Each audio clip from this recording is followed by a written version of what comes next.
Ni maliit na bisyo, hindi ko pinasok. Ako po ay hindi nag-asawa. Ngayon, inaakusahan ako ng napakaraming babae. Ito po ang kasalanan ko. Pinayaman ako ng Panginoon Diyos, akala nila sa akin. Single ako, kaya pinag-aagawan ako. Magandang araw po sa inyong lahat, Sir JR po ng Usap-Usap University, and we're back at it again sa another episode na naman po dito po sa Usap-Usap University. At kung ikaw po ay baguhan, welcome po, tuloy po kayo sa atin pong channel, ang atin pong ginagawa. Usually, nabibigay tayo ng mga reactions sa mga religious debates or discussion. And for our episode today, hindi na naman po ito exception. Hindi ito debate, but this is actually the statement of Pastor Apollo Quiboloy. Ito po ay audio file lamang na kung saan finally siya po ay sumagot sa mga akusasyon, sa mga kaso na nakabinbin po at maging ang papapatawag do po yata ng Senado sa kanya. So atin po itong papakinggan from start to finish. Actually, pwede naman po tayo manood ng news clipping na lang, pero I did not opt to do that dahil para sa akin mas maganda na bigyan natin ng reaction yung whole, yung full talaga na version. So samahan niyo po ako mga ka-U3, and before that, kung ikaw po ay isa sa aking mga subscriber, maraming salamat po sa inyong suporta sa U3. Ilang kembot na lang, mga 100,000 na po talaga tayo. So right now, I think 98,500 or something like that. So maraming salamat po talaga sa inyong laging pagsuporta po sa U3. At sa aking background po, ako po ay dating university debater mula po sa Mindanao State University sa Iligan sa loob po ng 3 taon. Ako rin po ay nagdebate sa ABS-CBN News Channel at ako ay member ng isang international public speaking organization, ang Toastmasters International. So ano pang hinihintay niyo mga ka-U3? Samahan niyo po ako. Let's watch this together. Let's go. Yan ko sa buong bansang Pilipinas, buong sanlibutan. Magandang araw, magandang umaga, magandang hapon, magandang tanghali, at magandang araw sa inyong lahat. Ang pangungusap ko pong ito ay napakahalaga para sa lahat ng mga kababayan nating Pilipino na makikinig at manonood sa akin, although hindi nakikita ang mukha ko. Ito po si Pastor Apollo Quiboloy, ang appointed Son of God ng Kingdom of Jesus Christ, the name above every name. Sana po press conference ang tatawagin ko ngayon. Okay. Pero dahil nanganganib ang buhay ko, ay hindi po muna ninyo makikita ang aking pagmumukha. Ang akin lang po munang boses ang inyong maririnig. Mahalaga po ito na sasabihin ko sa inyo. Mga kababayan, mula po noong 2018, ako ay linigalig na at ang aking kongregasyon na walang dahilan ginawan kami ng kaso doon sa bansang Amerika. Sumunod kami sa batas. Kung kami may mga sinabi lang violations na hindi pa napatotohanan, yan po ay nasa kanilang federal court na. Kumuha kami ng 20 lawyer upang pag-usapan ang lahat ng kanilang akusasyon, which is about 43 counts. Lahat po yan ay mayroong 20 lawyers na nakatutok at mayroon na po kaming depensa. Naghihintay po ang aking mga lawyer sa Amerika at sa Pilipinas na simulan ang trial. Mulang 2018, pinospon. Ginawan 2020, pinospon. Ginawan 2022, pinospon. 2021, ganun din. 2023, sana ipopospon. Pinospon na rin. Ngayon, hindi na po papayag ang judge. November 5, 2024, talaga pong itutuloy na. Ngayon, ako naman nandito sapagkat indicted din ako. Sealed indictment pa nga ng 3 taon, hindi ko alam ako indicted ako. So anytime pupunta ako doon, pupusasan na ako, hindi ko alam. Pero salamat naman sa Panginoon Diyos sapagkat hindi na ako pumalik doon at hindi nangyari yon. So dahil kasama ako sa kaso ng aking mga workers na mga 9 o 8 kami lahat, ako yung number 1 na principal. Okay lang, sapagkat ako naman ang leader ng kingdom at ako talagang target nila. Sa anong paraan ginawal kami ng kasong hindi namin alam at mga kumuha sila ng witness, handa na po kaming lahat ng aming depensa, lahat ng aming documents, ng aking mga lawyers, US-based lawyers, handang-handa na po kami. Pinopospon nila palagi, pero ngayon hindi na. Ngayon, ako dito sa Pilipinas, dahil nandito na ako nung dumating yung mga kasong yan, hindi ako lumaya sa Amerika, kundi dumating ako dito wala pang kaso. Kinasuhan ako ng naka-sealed indictment, hindi na ako nakabalik doon pero nandito na ako sa Pilipinas. So hindi po ako tumakas. Ngayon dahil nandito ako, I will use my constitutional rights for extradition na siyang treaty ng ating bansa. Yan po ang iniintay ng mga lawyers ko dito sa Pilipinas at sa Amerika. Hinihintay namin ang request ng US Embassy sa Department of Foreign Affairs. Hindi po dumating. Sapagkat kung yan pag-uusapan, i-endorse doon sa Department of Justice, wala rin doon. Hinihintay namin para pag-usapan ang extradition treaty kung paano gagawin. Handa din po ako sa kasong yan kung ako'y ma-extradite pagkatapos mapag-usapan at nakadaan na kami ng Court of Appeals, Court of First Instance at Supreme Court. Kung ilang taon yon, dapat magtiis din sila. Hindi dumating yon, hinihintay ko hanggang ngayon. Wala pong request na ganon. Ngayon, eto po ang mahalagang ibabalita ko sa inyo. Mula noong 2018 hanggang Okay, before that mga ka-youth, so mga technical lang po na nasabi po dito. So una po ang sealed indictment. So ang sealed indictment po, ito po yung pagkakaroon ng isang desisyon by the jury na gawing confidential yung document at huwag siyang gawing public. So usually nangyari po yan sa Amerika. And yung reason of course is para hindi ma-jeopardize yung mga investigation or for safety na rin mga persons involved, something like that. Yun na-mention naman po ni Pastor Apollo Quiboloy kanina patungkol sa extradition. So ito po yung proseso na kung saan yung isang bansa, kung kunwari mayroong nagawang krimen dito sa isang bansa na ito, pwede silang mag-request for a treaty, extradition treaty, na kung saan yung country na kanilang binigyan ng request, yung country na ito, ibibigay niya yung quote-unquote person na nagkaroon ng krimen o may nagawa dito na pinapatawag nila ng kanilang korte. So from this next country, so ibabalik siya doon sa requesting country. Yun po yung tinatawag natin na extradition treaty. May mga nangyayari na wala ng extradition for other countries, but most of the time, kinakailangan mo talaga magkaroon ng treaty, ng agreement between two countries para yun nga, ma-request na isurrender yung tao na actually yung iba yung ginagawa na dito sila nagtatago sa next country. ngayon, hindi na po kami mapakali sa ating sariling bansa. Na wala po ang aming kalayaan sapagkat kami dito ay sinosurveillance. Sinosurveillance ako dito sa Pilipinas ng CIA at ng FBI. Sarili kong bansa, ako po ay nagtatago sapagkat liligwakin ako ng ganun-ganun na lang. Walang extradition process na gagawin. Dumating po sa aming kaalaman sa mga sandaling ito from reliable sources. Correct me if I am wrong, but these are reliable sources na dumating sa akin na ayaw na raw po nila ng extradition treaty. Ang kanila daw pong gagawin ng CIA, ng FBI, ng US Embassy at State Department, kasabwat ng ating gobyerno, ng Pangulong Marcos at ng First Lady at kung sino pa man ang nasa gobyerno, ako ay rendition ng kanilang gagawin. Ang rendition, ang ibig sabihin po, anumang oras, pwede lang pasukin ang aking compound at ako ay kidnapin. It's not only rendition, but also elimination. If it is possible, pwede nila akong i-assassinate. Okay. So, nandun po sa dalawang yun. Kidnapping or assassination. Killing talaga, murder. Yun po ang dumating na balita sa akin ngayon from reliable sources. Kaya, mulang 2018, alam na po namin na may gagawin sila. Hindi lang namin alam kung paano sapagkat ang iniintay namin ay extradition sapagkat yun ang treaty natin.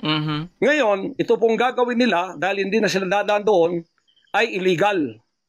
Kidnapping or elimination or assassination. Let's pretend that what he is saying here is correct. So, bakit pa mag-release ng isang actual na announcement to the public that Mr. Quiboloy is wanted in the United States? Kung yun lang naman pala ang gusto nila, assassinate si Pastor Quiboloy. Parang hindi ko magets yung logic doon. But anyway mga ka-youth, for more information about this FBI Most Wanted list, actually yung isa po sa ating mga viral videos po sa Usap-Usap University, hindi po dito sa YouTube, but sa Facebook, around 650 na yata or 630,000 views on Facebook, ay ang atin pong reaction nga sa pag-release po ng FBI saying that Apollo Quiboloy ay nasa most wanted fugitive list sa Amerika. Di po ba sa atang sariling bansa, ang aking constitutional rights nawala na? Sapagkat ako po ay binigay na sa kamay ng mga banyagang ito ng ating sariling gobyerno, ni Pangulong Marcos at ni First Lady Araneta Marcos. Huwag kayong magkaila kung totoo itong sinasabi ko. Angkin ninyo, kung hindi, i-correct ninyo ako. Sapagkat ang buhay ko ngayon ay nanganganib. Kahit mukha ko, hindi ko pwedeng ipakita sa inyo. Sapagkat ako ay binigay na ninyo sa kamay ng mga Amerikano.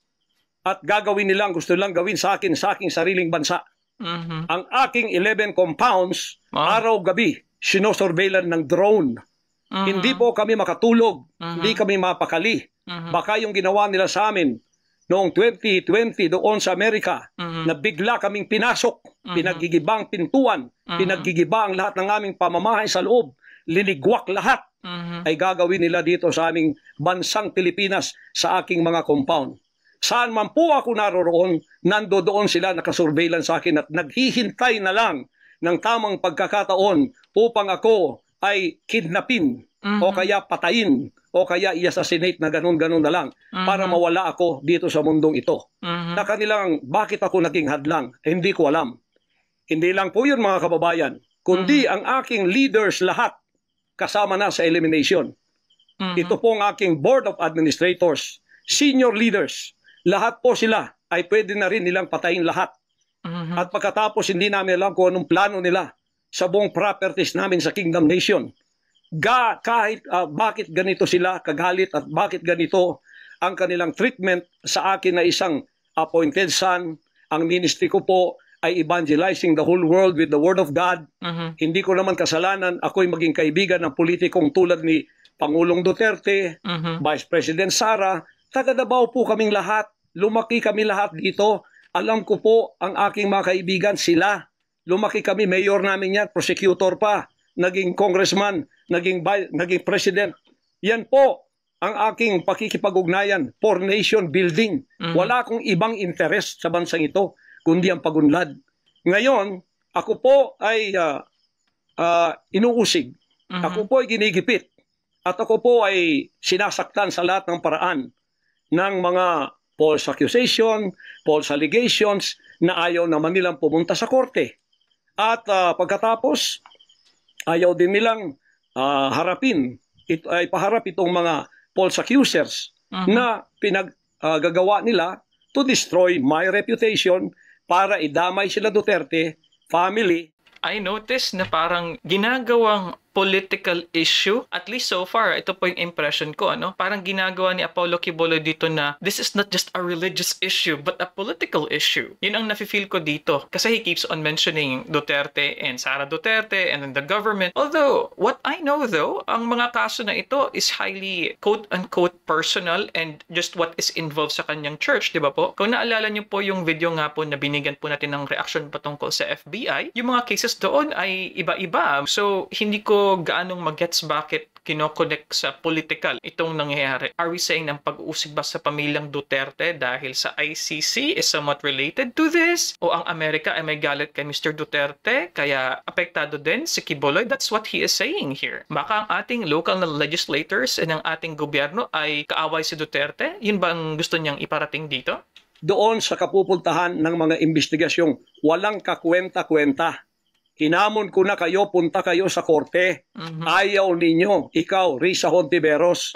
Ikaw, kayong tatlo dyan na nasa kongresong puro leftist. Hinahamon ko kayo, sabi ko, pumunta kayo sa korte sapagkat ang SMNI walang kasalanan, ginurgur ninyo. Sapagkat idinadawit ninyo kami sa politika. Nalis ninyo ang aming malayang pagpapahayag, ang aming press freedom, pati ang liberty ko na, ang aking freedom, ang aking constitutional rights, wala na po. Palagi kaming nagtatago. Palagi kaming lumilingon sa likod namin sapagkat tinahabol kami. Nakapalibot sa amin ng mga CIA, alam namin yon. FBI nandyan din. Pinag-usapan na ito dyan sa State Department. At ang reliable sources dumating sa akin. Ang ulo ko po ngayon, may patong na $2 million or 100 million pesos ang ipinatong sa ulo ko. Baka yan ay madagdagan pa kung may maunang makapatay sa akin. Ano ang nangyayari sa bansa natin? Ngayon, mga kababayan, ay meron pa pong gagawin daw sila sapagkat meron na daw silang search warrant. Pagkatapos daw, isi-search ang aming lahat ng compound. At hindi daw kami papayagan na merong witness na sasama. At ang balita namin, kung ito'y totoo, sa reliable source ay nagsasabi na paplantingan daw kami ng bomba, guns, and drugs sa aming mga compound. Yan po ay aming babantayan. Sinabi ko na po muna sa inyo dito sa live na to para kung mangyari man ang mangyayari sapagkat wala po kaming ganon, ay sila po may kagagawan nun. Ganito ka-evil ang kanila pong mga pag-iisip sa ngayon. Masyadong desperado. Aywan ko kung bakit. Kung kayo nasa katotohanan, nasa kapangyarihan, bakit kayo natatakot? At huwag ninyong pasamahin ang aming mga abogado para sumama sa inyo sa pagsisearch. Kaduda-duda na yon. Hindi po pwede yun. Maano tayo? Bansang Hapon ng panahon ng gera? Ano to, panahon ni Hitler? Na wala kaming pwedeng lawyer na sumama sa inyo? Kayo-kayo lang?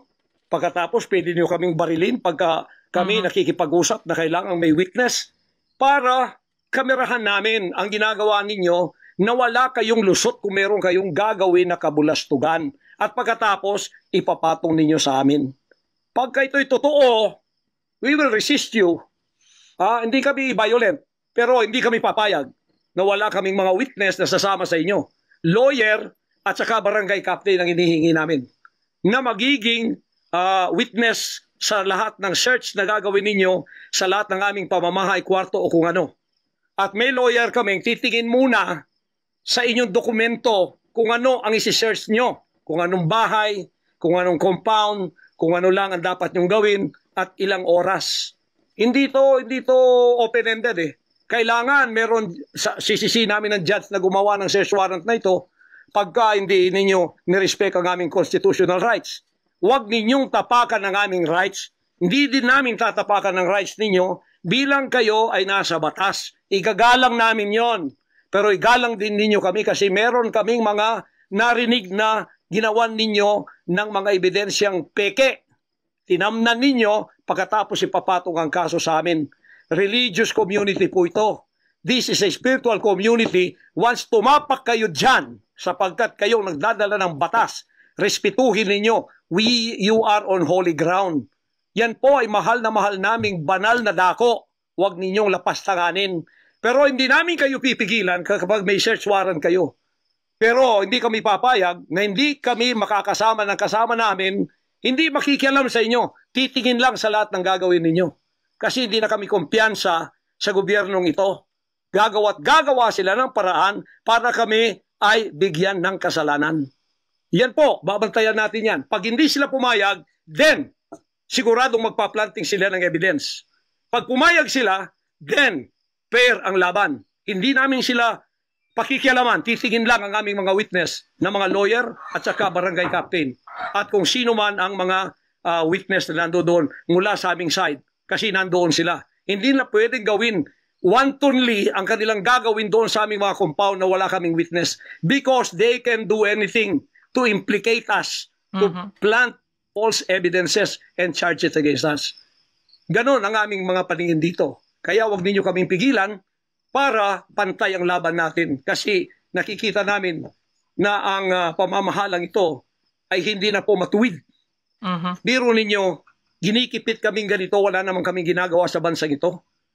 Sinabi ko na muli, hindi kami nagdi-deal ng drugs, hindi kami violenting tao, hindi kami terorista, mangangaral kami ng mga salita ng Diyos. In fact, dito sa aming compound sa Tamayong, kami ang nakapagbigay ng peace sa mga kababayan nating sinisila ng CPP and PNDF, tinatakot at pinapatay. Ngayon, wala na sila, may peace na kami. Ito namang gobyerno natin, ito ang ginagawa nila sa amin. Biro ninyo mga compound na religious ng Kingdom of Jesus Christ, ginaganito nila. Pero yung pagnanakaw nila sa gobyerno, wala silang sabi. Tiklop bibig, hindi sinisearch ang mga bahay na pinagbibili nila. Nagamit ang pera ng gobyerno. Anong klase kayo? Sige, gawin ninyo ang gusto nyong gawin sa amin. Pero kami tatayo sa aming constitutional rights. Whatever happens. Tatayo ako sa kalayaan ko sa bansang ito na pinakamatyan ng aking mga national heroes. Yan mga kababayan, bantayan po natin. Hindi po ako magpaparesto sapagkat ako po ay siguradong papatayin. Kasi rendition na ang kanila, hindi na po extradition. Kaya wala na akong kalayaan at wala na po akong depensa sa sarili ko kundi ang Panginoong Diyos lamang. Kung paano itinago ng Diyos si Elijah sa evil woman na si Jezebel nang nagpakain sa kanya ay mga ibon na lang. Ganon din ang gagawin ng Diyos sa akin. Hindi ako ibibigay sa kamay ng masasama pag ganito ang pamamahala. It's an evil, unrighteous administration. I am telling you that. Bantayan natin to mga kababayan ko. 73 years na po ako. Magse-74 years na ako dito. Lahat ng administrasyon na daanan ko na. Lahat ng mga naging pangulo. Mula kay Diosdado Macapagal. Mula po sa malit pa ko kay Magsaysay. Kay Carlos P. Garcia. Kay Diosdado Macapagal. Kay Marcos Sr. Kay Cory Aquino. Pagkatapos kay Ramos. Pagkatapos kay Gloria Macapagal. Pagkatapos kay Erap. Pagkatapos kay Ramos, pagkatapos si Aquino, Noynoy, pagkatapos ang ating Pangulong Duterte. Wala po kaming nadaanan ganito na ginigipit kami sa aming sariling bansa ng mga dayuhan na kasabwat ang ating pamahalaan na aking sinuportahan pa naman noong nakaraang eleksyon. Tandaan mo, President Bongbong Marcos, First Lady Lisa Marcos, pati ikaw, Martin Romualdez, hindi kayo dyan ngayon kung hindi kayo tinulungan ng SMNI at ng buong sangkatauhang Pilipino. Naniwala sila sa amin sapagkat ang SMNI lamang ang may credibility noong panahong yun hanggang ngayon. Ngayon, anong ginawa ninyo? Pinaggagawan ninyo kami ng kasalanan, inilagay ninyo kami sa kahihiyan, pagkatapos ibinilanggupan ninyo ang dalawa naming mamamahayag, pagkatapos inaapi ninyo kami ng ganito-ganito lang. Ang aming pong tolerance, it has come to the rim. Our tolerance has been to the roofs already. Alam ninyo, hindi na po biro itong nangyayari sa bansang ito. Kung pababayaan po natin ang ganitong mangyayari ng mga dayuhang tulad ng Amerikano, CIA, FBI, State Department, US Embassy, gigipitin tayo with the connivance of our own President and First Lady and other members of the Congress. Kung pababayaan natin ito, nangyayari sa isang Pilipinong tulad ko na gumagawa ng kabutihan, trying our very best para makatulong kami, humanitarian, Children's Joy Foundation, dinemonize kami, kinriminalize kami. Biro nyo ginagawa niyo dangerous criminal organization, ang Kingdom of Jesus Christ. Buong sanlibutan, ang akin pong 38 years na munga ng mga 6 hanggang 7 milyong kaluluwa na niwala sa katwiran at nagbago ang buhay. Ngayon, ginaganito niyo ako ng dahil sa inyong politika na ang aking itinataas naman ay mga leader na tama tulad ni Duterte. Kasalanan ba ko ba yun? Na maniwala ako sa isang leader na matuwid at akin siyang itaas. Pagkatapos ganito kayo kadesperado para ako'y patayin at ang lahat ng aking mga senior leaders papatayin din, hanggang yung mga leaders na pwede pang pagkatiwalaan papatayin ninyo. And then you take over all of our properties and compound. Pagkatapos lilinlangin ninyo ang mga tao. Pagkatapos magtatayo kayo ng sariling korporasyon, i-incorporate ninyo doon ang lahat ng properties na pinaghirapan, blood, sweat, and tears ng aking mga members all over the world. Tapos biglang-bigla ililipat niyo doon sa inyong bagong korporasyon at pagkatapos itataas ninyo ang kamay ng isang tao tulad ni Bandari at sasabihin niyo, ito ang leader ninyo ngayon. Ano ang Kingdom of Jesus Christ? Political government? Hindi po ganon. Mangyari ng mangyayari. Hindi po papayagan ng Panginoon Diyos ang mga bagay na itong nangyayari sa ating bansa sa mga sandaling ito. Kung ako, mabuting tao, kung ako nangangaral ng katuwiran, kung ako tumutulong ng kusang loob at hindi nagpapautang loob kanino man, ginaganito ako, sino pa kaya kayo, mga kababayan ko? Bumukas na po ang mata natin, magkaisa na tayo at alisin ang evil administration na ito na siyang ginagamit ng masamang espiritu upang ang kadiliman ay bumalot sa buong bansang Pilipinas. Alam ko, mahal ninyo ang Pilipinas, mga Pilipino. Naghihintay lang tayo ng tamang pagkakataon. Meron pa bang ibang pagkakataon? Tingnan niyo nangyayari sa Kongreso. Tingnan niyo yung korupsyon. Tingnan niyo yung droga. Mismong ating presidente, mismong kanyang pamilya, inakusahang druggists, inakusahang mga drug addicts. Wala tayong ginagawa. Mismong Pangulong Duterte na nagsabi niyan. Mismong naririnig natin araw-araw, durugista siya. Pagkatapos, kami pa ngayon ang inaapi-api. sa aming paglilingkod? For that, that's quite tough, no?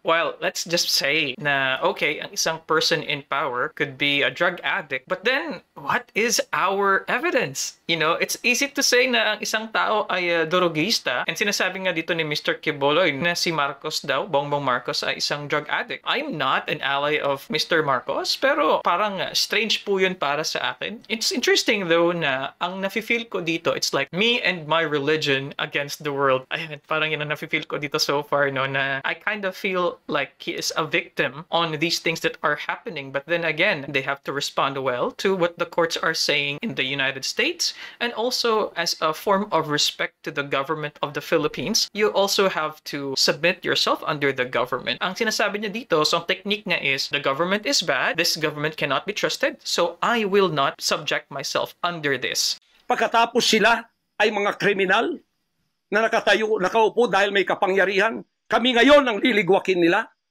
Hindi ba yan karumal-dumal sa harap ng ating Panginoon Diyos? Hindi ba yan ay isang pamamahalang hindi tama? Si Nebukadnezar, pinakain ng damot, ginawa siyang hayop. Ang kanyang anak si Belshazzar, nakakita ng handwriting on the wall. Pagkatapos, inalis ang kaharian sa kanya at ibinigay kung sino ang magiging matuwid na haharap sa Panginoon Diyos. Anong tingin ninyo sa akin bilang pastor? Dinemonize. Ang reputasyon ko pinagsisira. Ngayon, hindi na ako buhay. I am a living dead. Kung walang Panginoon Diyos sa akin, pinatay na ako sapagkat lahat ng gadgets nasa sa kanila. Lahat ng gadgets ng Amerikanong yan nasa sa kanila. CIA, FBI, at sino pa ang kanilang mga galamay dito na pinagbibili na nila. Ako, hindi ako drug lord. Ni minsan hindi ako nakatikim ng droga. Mulang-mula pa, inialay na ako ng aking ama na maging isang ministro ng banal na kasulatan. Hanggang ako'y lumaki, hanggang ako'y naging 74 years old, hindi ko po na-enjoy ang aking kabataan sapagkat hindi ako nagliwaliw. Ako po'y nangaral. 50 years na akong nangangaral. 38 years in the kingdom ministry. Ni isang sigarilyo hindi tumama sa bibig ko. Ni maliit na bisyo hindi ko pinasok. Ako po ay hindi nag-asawa. Ngayon inaakusahan ako ng napakaraming babae. Ito po ang kasalanan ko. Pinayaman ako ng Panginoon Diyos, akala nila sa akin. Single ako, kaya pinag-aagawan ako. Pagkatapos na ako'y maghihindi, mapapahiya, ibabaliktad nila sa akin. Yan ang tinatawag kong Potiphar's wife syndrome. Hindi po ako nagsasalita ng ganito kasi mapahiya ang mga babaeng yan. Nag-aagawan sila. Mahirap man sabihin. Pinag-aagawan nila ako dahil nananawagan sa mga magulang, mayaman na tayo pag nangyari ito. Sabi ko, hindi mangyayari yan kasi dedicated ako eh. Napahiya, ngayon binayaran at ngayon binabaligtad ang lahat ng istorya. Mahirap pong sabihin ko ito kasi masisira ka lang pagkababae. Napilitan lamang ako sapagkat ang buhay ko po'y nanganganib. Anytime pwede na akong kidnapin kung nakita ang aking lair, ang aking hideout. Anytime pwede na akong ligwakin. Ang aking mga BOA leaders, hindi na po natutulog sa compound. Kung saan-saan na lang po mga membro kami natutulog. Doon sa mga payak na mga bahay. Okay, before that, let me just give a comment here about a way of making this statement. I think it could have been better if pinakita niya yung video. Ano po mga ka-youthie? Kasi ang nangyari dito, it is just an audio file. And then nilagyan na nila ng subtitle in English. I think it's better to show yung kanyang expression, yung kanyang emotion sa kanyang pagmumuka, na sincerity of what he is talking about by showing his face. Pero hindi niya pinakita dito mga ka-youthie, which is, I think, a bummer. No? It could have been better if I can see his face. And I can hear actually someone also crying in the back. So siguro mga staff niya or mga assistant niya. Ina-mention niya yung about kay Potiphar's wife is she devil. It's not a very good woman in the Bible. Doon sa mga bahay na hindi kilala. Sapagkat lahat po kami nakalista na. Napapatayin, gugurgurin. Wala po silang takot kasi nasa kanila daw ang kapangyarihan. Mahal kong kababayan, nagtatago ako sa kakisariling bansa. Sariling mga compound namin na pinaghirapan. Hanggang kami na ako saan nagpapalimos. Pero yung amin pong sinusolicit, tingnan ninyo ang humanitarian na ginagawa namin. Ni 5 wala kaming ninanakaw. Yung mga volunteers ko, walang sweldo. Araw at gabi. Sapagkat nakikita namin ang mga kabataang Pilipino, pinabayaan ng mga politikong yan. Kami po nagsasacrifice para mapakain sila, mapaaral, na wala pong bayad. Pagkatapos, ang kababayan nating nalipusta, kalamidad, walang tumutulong. Kung may tumutulong man, politika at may kabayaran. Nagtitiis po kami sa mga pag-alipusta. Sa paninira, inaangkin namin yung kasi malaki ang ganti namin sa langit. Ngunit pagka nakasalalay na ang ating mga kalayaan, lalo na sa kamay ng mga banyadang ito, na wala naman tayong ginawang masama sa kanila, tumutulong pa ako sa Amerikang yan. Nagdodonate ako doon sa malalayong lugar tulad ng Apalachian, na hindi nakapag-aral ang mga bata. Bumili kami ng napakalaking library para sila'y makapag-aral. Mga Amerikano po yan. Kinikilala ba nila yon? Kung nagseselo sila sapagkat ako'y umusbong sa bansang Amerika, problema na po nila yon. Kung ako'y binigyan ng ama ng isang sasakyang panghimpapawid para hindi ako madelay sa aking worldwide na gawain, kasalanan ko ba yon?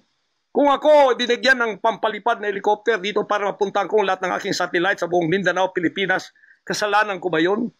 Kasalanan ko ba na ako'y magkaroon paaralan para makapag-aral ang mga bata na walang bayad? Kasalanan ko bang mayroong SMNI para hindi mabayaran? At pagkatapos itong salot na CPP-NPA na marami pinatay ng mga members ko, ministro, at iba pang mga inosenteng Pilipino for 54 years ay magsasalita ng katotohanan na hindi natatakot. Ngayon kami ang tinatakot ninyo, nililigwak ninyo. Anong klase kayo? Kung hindi kayo tatayo ngayon, mga kababayan ko, sapagkat ako'y living dead na, wala nang kwenta itong buhay ko, iaalay ko ito sa bansang Pilipinas. Ako ang mamumuno upang tayo ay magkaroon ng kalayaang muli. Unang-una sa akin, sa aking kababayan, sa Kingdom Nation, sa aking mga leaders na papatayin din, at sa lahat ng Pilipino nagmamahal ng kalayaan. Tatayo ako! At ako ang mamumuno sa bansa ito para sa katwiran at takot sa Diyos, para ibalik ang ating kalayaan at ang ating kaligtasan mula sa kamay ng mga banyaga na pinakabatyan ni Rizal, ni Bonifacio. Gayon ang panahon ng pagtayo. Ayaw ko pong gawin ito. Hindi ako politiko. Ang misyon ko ay isang pastor, isang alagad ng Diyos. Appointed son, magligtas ng kaluluwa. Ngunit hindi nyo kinilala yon. At ngayon, sinisikil ninyo ang aming kalayaan na ma-enjoy namin ang labor namin for 38 years. Blood, sweat, and tears. Ang gabi, ginagawa naming araw. Hindi kami nagmolestiyan ng ibang tao. Lumago ang bansang Kariyan. Ngayon, you are envying and jealousy. Gusto niyo kaming i-put down. Mapipilitan akong pupunta at mamumuno sa bansang ito para sa katwiran. Sasabihin ko sa inyo, pag ito'y kalooban ng Diyos, gagawin ko. Ngayon din, sapagkat ang buhay ko ay wala ng kwenta. Papatayin din naman nila ako. Ngayon tatayo na ako para sa kalayaan nating lahat.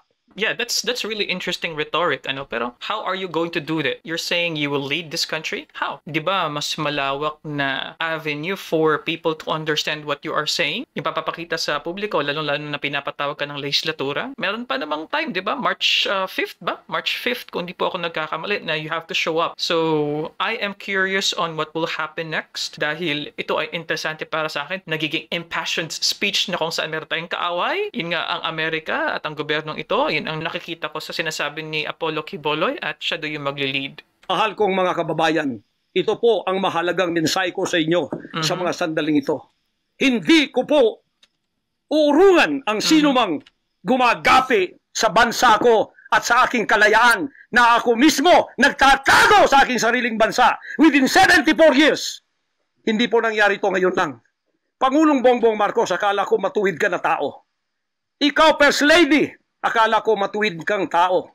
Totoo ba yung ginagawa ninyo riyan na meron kayong mga sex orgies at meron kayong mga drug session na nagliligwak kayo ng drug, sumisingot kayo ng drug habang nagsesex orgies kayo? Totoo ba ito? Totoo bang kayo ay may mga session ng nagarkila kayo ng mga voodoo expert from Africa, pagkatapos mga witchcraft sa India at ang inyong session Martis, at pagkatapos Biyernes dyan sa Malacanang upang inyong aswagin, i-witchcraft Ako, Vice President Sara, at Pangulong Digong, at ang lahat ng tutol sa inyong paglilingkod. Biro ninyo, naging demons na kayo. Nag-devil worship na kayo kung totoo man ito. Nag-devil worship na kayo kung totoo man ito. Para lang kayo ay manatili sa kapangyarihan. Para lang kayo ay humawak ng aming pera ang hindi ninyo pinaghirapan. Kami po ay nagbibigay ng taxes. Lahat ng aking kingdom materials from China, may taxes lahat yan.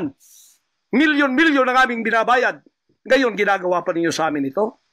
Clarify lang po natin mga ka-U3. So, what they may purchase may have taxes, pero ang mga churches po natin ay wala pong tax. Okay? So, yung mga property lang po for commercial, yung mga property lang po ng simbahan na kung saan hindi naman religious yung function, so yun lang po yung may mga tax actually. The sad reality is that could be a reason why a lot of religions are very rich because nga po, di po sila hiningan ng taxes mga ka-U3. Matuwid ba kayo? President Bongbong Marcos, Lisa Marcos, makinig kayo. Totoo ba na gumawa kayo ng aksyon kasama ng FBI na ako ay nyo nang ipaligwak at binigay sa kanilang kamay? Kaya't sila'y gumagawa ng ganito with impunity sa aking sariling bansa. Kung ganyan ang ginawa ninyo, I will not honor you. I will not respect you because you did not honor me and you did not respect me. You are no longer worthy to be our trusted leader. Mabuti pa, hanggang maaga pa, Bongbong Marcos, Lisa Marcos, Martin Romualdez, bumaba na kayo sa posisyon. Mag-resign na kayo sapagkat hindi hihinto ang tinig na ito habang naririyan pa kayo. Mga kababayan, tatayo ako sapagkat patay naman lang din ako. Tatayo ako hanggang buhay pa, hanggang may hininga pa ako para sa natitirang buhay ko ay magkaroon naman tayo ng boses at magkaroon ng kahit munting kalayaan na lang mula sa mga banyaga na kasabwat ang mga kapiling Pilipinong ito na itinayo natin sa kapangyarihan, akala natin ay maasahan natin sila. Mga demonyo pala. Sorry to say that, but that is the truth. If that is not the truth, then tell me. And you cannot judge me. You cannot condemn me. I am dead already. I am a living dead in your book. CIA, FBI, State Department, USA. Gawin ninyong gusto ninyo. Ngayon na nakapagsalita na ako, lalantad na ako, hindi na ako natatakot. Ako ay handa sa glorification. Kung ang glorification ko ay mangyayari maging glorified body ako, hindi ko tatablan ng bala. O kaya, tatablan pa ako sapagkat hindi pa nangyari yon. Handa na akong humarap sa mga bala ninyo. Basta't ito ay nasabi ko na sa social media. Huwag ninyong ligwakin ito para sa bansang Pilipinas ito. Mahal ko po kayong lahat. Pagpalain natin ang ating bansang Pilipinas, pagpalain tayo ng ating buting Diyos, pagpalain at ipigay natin ang lahat ng kapangyarihan sa Kanya. At tandaan ninyo ito, hindi mananaig ang kadiliman sa bansang ito habang may boses na ganito. Sumunod po kayong lahat at tayo ay magkaisa ngayon para itaas ang bandila ng kalayaan ng ating bansang ibinigay ni Rizal ang kanyang dugo. Ibinigay ng ating mga heroes ang kanyang dugo. Ngayon, itong mga slaves na to ay hawak ang liig nila ng mga banyaga at tayo ay ipinagbili na sa kanila. Hindi ako papayag hanggang ako'y may buhay at hilinga. Total, patay naman din ako sa inyong libro. Okay na ako sa buhay ko. Masaya na ako. Meron na akong accomplishment. Handang-handa naman ako pumunta ng langit noon pa. 50 years ago, I was ready to go to heaven because I have been there thousands of times and I saw my mansion there. Nandito lang ako para sa aking bansang Pilipinas, para sa kaligtasan ng mga kaluluwa sa buong sanlibutan. Yun lang ang dahilan kung bakit ako naririto. Pero natatakot mamatay? Hindi po. Sapagkat ako'y nasa Kanya at siya'y nasa akin. Ano man ang mangyayari sa akin tulad ng aking amang si Jesus Christ, ipinako sa krus, ay handa po akong mag-alay ng aking buhay sa isang worthy cause na sinasabi ko dito. Magandang gabi po, magandang araw sa inyong lahat. Hanggang dito lang, pagpalain tayo ng ating dakilang Ama. Sa Kanya lahat ang kapurihan at ang kapasalamatan at ang kaharian magpakailanman ay mananaig dito sa ating bansa at sa buong sanlibutan. To God, our Jesus Christ, be the glory forever. Amen.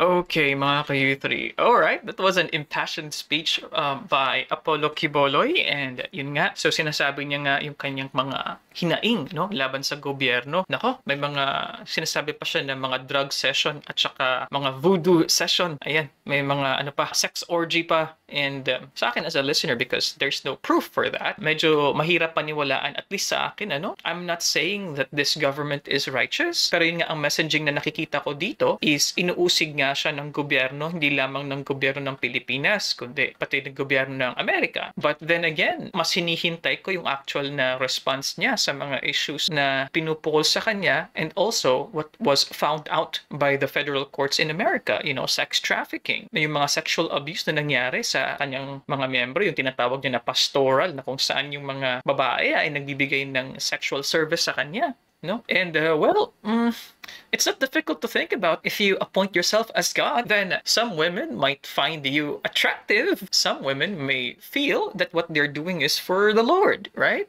So, yun ang hinahanap ko sana na response niya, no? Maliban pa dyan, yung mga bulk cash pa, no? So, yan po yung mga na-discuss po natin sa previous video nga po natin, couple of years back, actually. Isa yun sa mga viral videos po natin sa Facebook. Pero yun nga mga ka-U3, what can you say about this message? Like what I said, it could have been better if he showed his face. Hindi naman kasi matutuntun yun, ilalagay mo lang yung camera mo sa isang wall. Hindi naman yun madidetect kung saan ka if you're hiding. But yun nga, sabi ko kanina na it's better para sana makita yung kanyang actual na expression, no? Yung sincerity mo in saying these things. Matatandaan din po natin na yung SMNI, which he also mentioned, was shut down, I believe. I think because of some threats against activists. So mga ka-U3, to be honest, alam ko po na kayo po ang mas maalam po sa mga updates po na nangyari po sa ating bansa ngayon. So I would want you to comment down below what can you say about this current issue. And gusto ko din po malaman ang mga background pa na information patungkol po dito. Dahil sa totoo lamang po, limitado po ang aking knowledge dahil I almost don't watch the news, to be honest with you guys. So, siguro sobrang busy na rin po sa aking dalawang trabaho liban pa sa pag-YouTube. So, honestly, graduate na po ako sa sobrang pag-focus po sa politika, although I used to be a political vlogger before. Ano pong masasabi niyo mga ka-U3? Do you think Apollo Quiboloy is really innocent? Do you think that these are just false accusers, yung mga babae na nagpapakita sa investigasyon na sila daw ay minolestya, sila ay inabuso, sila ay ni-rape? So comment down below mga ka-youth and kung masasabi nyo rito. And if you like these kinds of contents mga ka-youth, religious discussions, and mga topics po na para sa akin po ay sensible, please comment down. You can click the subscribe button here. You can also click this video here and also this video here. And maraming salamat po ulit. And I'll see you guys next time. Peace. Bye-bye.